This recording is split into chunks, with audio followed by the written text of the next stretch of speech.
En dan kom die implementeringsfase. Hoor wat sê die woord van die Here in Jesaja 43 vers 1 tot 3. Hy sê, maar nou, so sê die Here jou skepper. O Jakob en jou voormeder, o Israel. Hy sê dit vir jou en vir my. Wees nie bevrees nie, want ek het jou verlos. Halleluja. Vir wie sê die Here dit?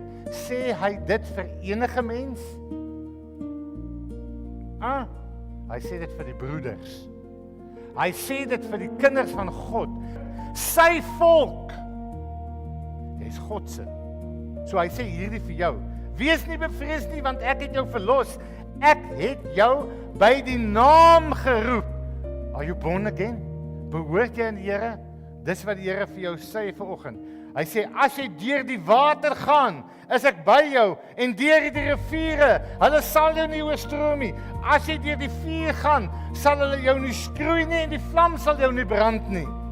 Wat 'n belofte! En ek wil stil staan by hierdie twee terme vanoggend, waarvan hy praat as jy deur die water gaan en deur die vuur gaan. Onthou julle vir Petrus? Julle moet vir Petrus onthou.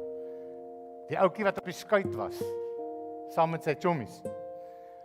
En toe kom daar 'n ewige storm op die water. En die skuit is die kant toe en daai kant toe. En dit voel of hulle wil afval.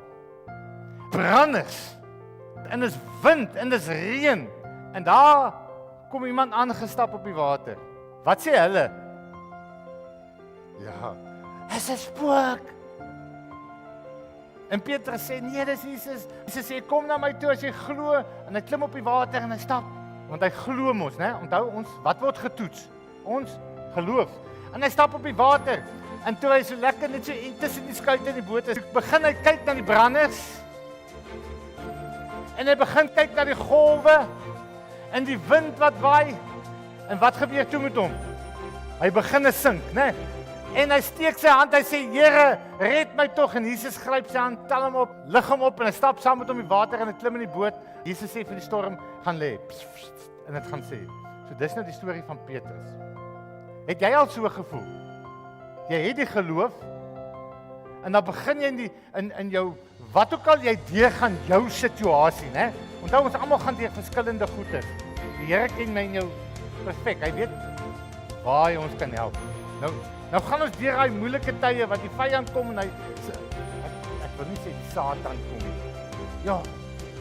Nie die Satan soveel eer gee nie. Die Satan kan nie by jou Sondagmiddag en by my Sondagmiddag wees. Of by jou Maandagoggend en by hy kan nie oral wees op dieselfde tyd nie. Hy is nie alomteenwoordig. Klein leerentjie gou, né? Maar sy koninkryk is groot en hy het baie demone en bose geeste en al daai goedjies. Okay. Wat jy wil aftrek. Daar's sekere dinge wat jy en ek deurgaan. En dan klim ons uit in die geloof, man, die Here sal my beskerm hierdeur. En dan begin die situasies vir ons 'n bietjie ernstiger raak, 'n moeiliker raak. En wat doen ons? Ons haal ons oë van die Here af. En ons voel vir ons begin sink en dit spartel in die water.